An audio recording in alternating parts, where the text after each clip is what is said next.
নামাজ আমাদের সম্মুখে আমাদের বাচ্চারা, আমাদের শিক্ষার্থীরা আমাদের সম্মুখে পেশ করবে।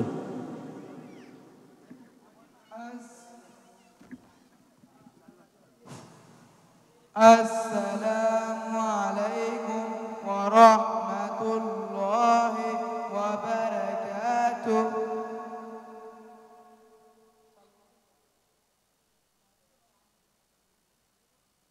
মৃত ব্যক্তিকে গোসল দেওয়া সুন্নত পদ্ধতি। যে খাটের উপর মৃত ব্যক্তিকে গোসল দেবে তাকে 3 বার লোবান আগরবাতি দ্বারা ধুনো দেবে।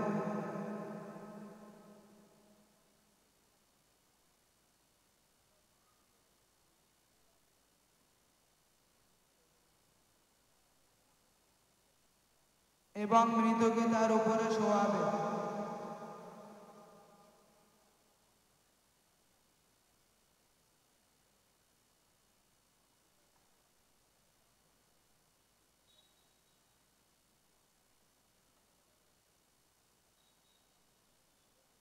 শরীরের কাপড় কেটে বের করবে। লুঙ্গি দিয়ে সদর ঢেকে দিয়ে লুঙ্গি না সরিয়ে ভিতরে ভিতরে খুলে ফেলবে। তারপর আস্তে আস্তে পেটের উপর হাত দিয়ে চাপ দেবে।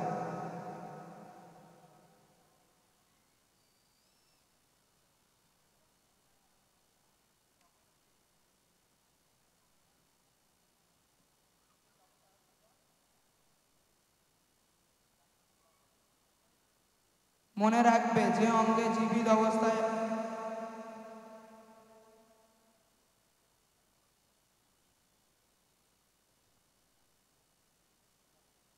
মনে রাখবে যে অঙ্গে জীবিত অবস্থায় হাত লাগানো নিষেধ ছিল, মৃত্যুর পরও সেই অঙ্গে কোনো কাপড় বা দস্তানা ব্যতীত স্পর্শ করা যায় না। এরপর পেট থেকে কোনো নাপাকি বের হোক বা না হোক, সর্ব অবস্থায় হাতে হাত মোজা পরে 3টি বা 5টি ঢিলা ব্যবহার করিয়ে তাকে ইস্তেঞ্জা করাবে। এরপর পানি দিয়ে হাত ধুয়ে পবিত্র করবে।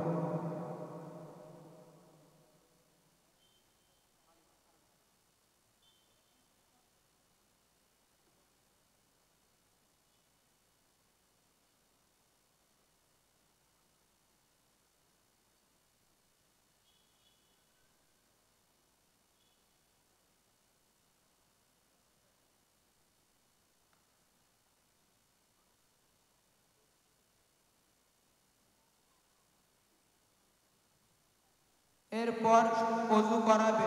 সর্বপ্রথম মুখ ধোয়াবে।